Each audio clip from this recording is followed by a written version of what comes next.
me, Shampa. I've scored 644 in the NEET UG 2024 examination, and today I'm about to talk to you about how to read biology NCERT. Now, no one really talks about how you're going to read and proceed in this journey.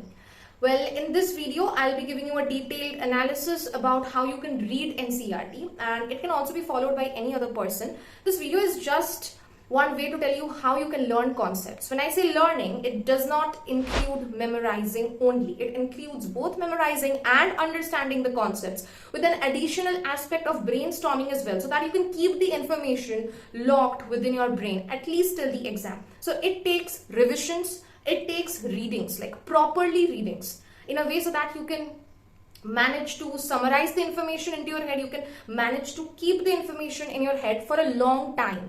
I have categorized reading into different phases, the way you read into different phases. Firstly, we are going to start off with first time reading. This is going to be the reading which you do after your lectures are done or during the lectures, and during which you need to definitely sit with your NCERT book open. You need to take the notes during the lectures, and in the book you have to give the reading simultaneously, and during that, if you feel like any paragraph would require any marking, do it definitely over there with a marker or a pen. Like when I say marker, I basically meant highlighter or a pen or a pencil, and certain paragraphs or certain diagrams and those graphs of biology which are very important. Like I remember the one graph which was there in the biodiversity conservation chapter, and diagrams are always very important, be it the biotechnology diagrams of the plasmid or be it the diagram to show how the hormone levels vary during an entire cycle. So these are certain important things, and you would require to mark in the graph or in the diagram certain explanations. You are going to get those things definitely from your teachers. So be sure that you write those summary or those small keywords which you need to write over there, which is going to enhance your understanding perhaps. Write those down, and no doubts are to be left unsolved. It's the first reading. It will not be passive in any way. Many say or many prefer to give just a passive casual reading to any chapter when they start doing it for the first time. But I don't really believe in it, because the first time should be the one which needs to be very active. You should be able to understand the concepts, write those things down, write the points down, get your doubts solved, so that the later readings can be done properly. When we start off, we are basically held more focused, and towards the end, we lose the patience and we become so passive and casual about everything that we do not pay attention to the first time readings. We often think that, okay, let's read it for the first time and baki ka to dekha jayega. We don't even care about it.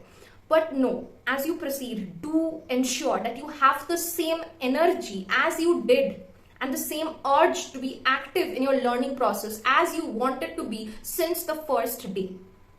You may take breaks and whatever, and there may be certain days on which the break was not planned, but still it happened. Still you had to take a break from your study. It can be both physical or mental stress. You are going to face these kind of days during your journey. But eventually losing that aim, or eventually feeling like you don't want to do anymore till your goal is achieved, I don't think that's a good sign. And I don't think that really dedicated students can ever give up. You can feel tired of it, but still this thing should be in you that, okay, maybe I'm tired, let me take a break. Maybe it was not planned before, but I just cannot get, or there are a lot of personal problems right now in my life.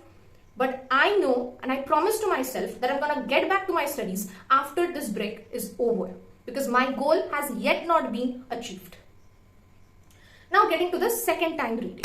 Now the second time reading basically would happen when you would devote your time to self-study. You have already done it before, and now it's there in your revision chart. You want to do it once again. Or there is going to be a test in the following week which is going to have the chapter, so now you're going to read it once again. Now even if you have already read the textbook the first time, you're going to have more points out of there, more lines. You're going to discover new lines, you're going to discover new facts out of NCERT. It's the NCERT magic. Every time you read NCERT, you always tend to get something out of there. It happens every time. Feels like you didn't even know that this line existed before. It even happened to many students just the day before their exams. You always would feel that you haven't done enough of NCERT. And also you're going to get new doubts, new concepts which you feel like maybe were not cleared, or you would need to go back to that previous state again, cram the concepts. So give that time totally. Do not step back from doing that. And this time, in the second time reading, I would like to say something, that whenever you feel like you have come across a line which can be a potential assertion reasoning, do put it under the bracket and with an arrow write down A/R, that is assertion reasoning. So whenever you read the text again for the consequent, like for the, for the consecutive readings, you get to know, acha, yahan se to assertion reasoning ka question aa sakta hai. Okay. I basically got this idea from Dr. Aditya Sanjay Gupta, because he, in one of his videos, was saying that, whenever you read NCERT and you see that there is a because or there is a hence over there, circle it. That's the point that you can get a potential assertion reasoning question. So that guidance was really helpful. Now when you listen to it, you may feel like, isn't it obvious? But you don't really think about these certain small details. We don't think. You need a mentor, you need a guide to make you aware, to get you aware that yes, you need to follow this way. This is how you need to think. Sometimes when you solve a lot of tests, okay, you gain more experience in a way that you get to know that how the examiner can question you. That is the entire point of getting to your PYQs. Of course, you'll be having a good practice of sums. Okay, but it's not just PYQs don't just give you a question set. They give you an idea about how questions can come, how they know, how they think to frame that question. That is more important. And you're going to definitely get this idea. Most of the toppers out there, they already knew it the day before that I know completely what kind of questions can come. And they say it with confidence. Getting to the subsequent readings. Now you would feel like giving quicker revisions. Because now there are going to be a lot of chapters which you need to deal with in a short span of time. Now you're going to give tests as you slowly proceed towards your journey, towards the middle part of your journey, which is the most dangerous part. It's going to give you terrible experiences. And there are a lot of chapters together in the test. Now, I won't pressurize in a way that you need to do everything, but it's also not totally impossible. And at least, if not all, but the maximum ones. What is advisable is that if you have not even touched a chapter before test, don't sit with that chapter the day before or 2 days before the test. Don't do it. But you should rather focus on how you can revise the already done chapters. So here's the way of doing it. That the one which you want to do before the test, before that, the previous readings need to be done properly. And this is what we are going to discuss about in this particular section, that is the subsequent readings. After the second reading, what you can do is that you would feel like now you cannot get a lot of concepts together. You're forgetting a lot. This is what is going to happen. You're going to feel helpless. What you can do is that start making tables and charts. People also do it from the very beginning. It's good if you can really do it from the very beginning, but I felt left out because previously I used to think that, okay, I'll make the examples chart later on. I'll make that chart, this table later on. Let me first read. So I got late. Do not do this. If you can really start off with the beginning. I didn't get like too late for this, that everything was disrupted, no. But I think I should have started a bit earlier. So like for example, from the chapter Cell, the basic unit of life, there are lots of data scattered throughout the chapter, like data about the size of different kinds of cells, data about the different sizes of the different organelles of the cell. Now these are the factual data. Okay, or there are certain other examples like in the skeletal system chapter, you get to know about different bones and their numbers and how they vary for the hands or for the legs. What you can do is that get a small piece of paper, write those down as a note, and then you can either staple it on the first page of the chapter. For example, you have written down the different kinds of cells and the organelles and the sizes, totally made up in that way. Then you can stick it on the wall space which you have got in front of your table or anywhere on which like you regularly visit, so that you can so that you can give frequent revisions to it. Or you can stick it to the notes page of your notebook in which you have written the notes of that particular chapter. You can staple it on the first page of that particular chapter on the book as well, so that whenever you get to that, you go for that first. So whenever you revise, first go for those data which you need to give ratta, and then you can think about going for the rest of the chapter. Now, after you are quite apt with the chapters, still you can feel that you're forgetting. So there is one way out, that is doing written revisions. Yes, you heard me right. What you can do is that you have to sit with a rough textbook and a pen. Whenever, like, suppose you are going to revise the chapter cell. The first part which I remember of the cell, it was the introduction with the scientists' names and their contributions to the cell theory, and what new scientists came in to modify it. So whatever data you remember, you can basically do it after you have done like 3 to 4 revisions of the chapter. Start writing them down and then look into the book, and your eyes are gonna instantly catch those points which you missed out. Read them out. Then go to the next topic. Again, get back to your rough paper. Write those down. Write down roughly whatever you still remember and you still know. Then get back, check it, and then continue this process. Now, for the first time when you do it, it may take time. I know you can cut down your time on your entertainment purposes. But from the next time, you're going to be very apt. And let me tell you one thing. Even when you are not doing a written revision or it's just a revision, don't really go for reading the book first. The first thing which you need to do is that close your eyes and try recalling and saying it out, whatever you are recalling at that time.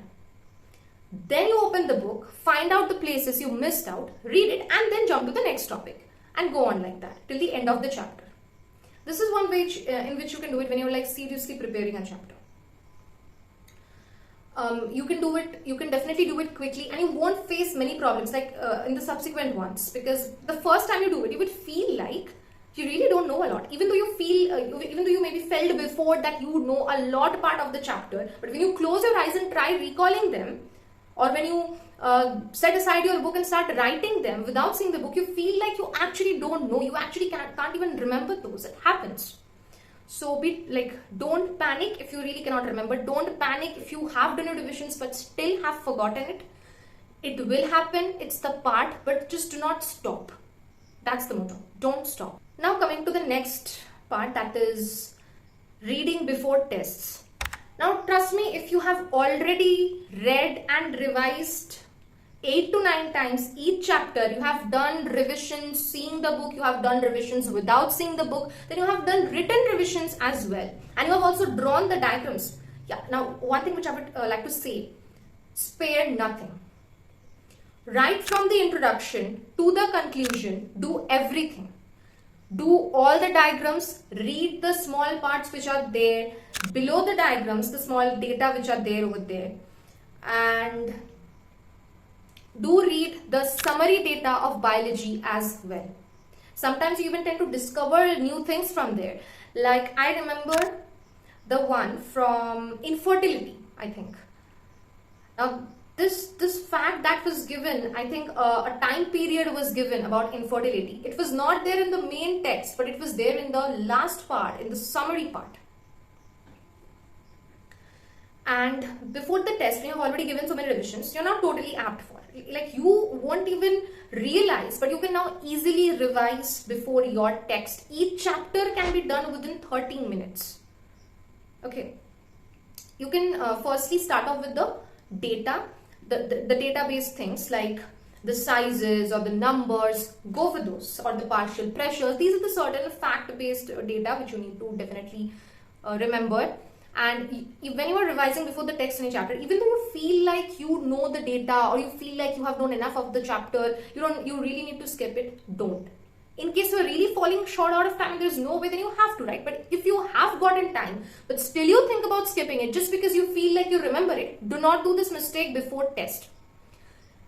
At least go to revise the diagrams and the graphs, the tables, the charts and the data. That is very important. That's the first thing which you do, and then go on and get your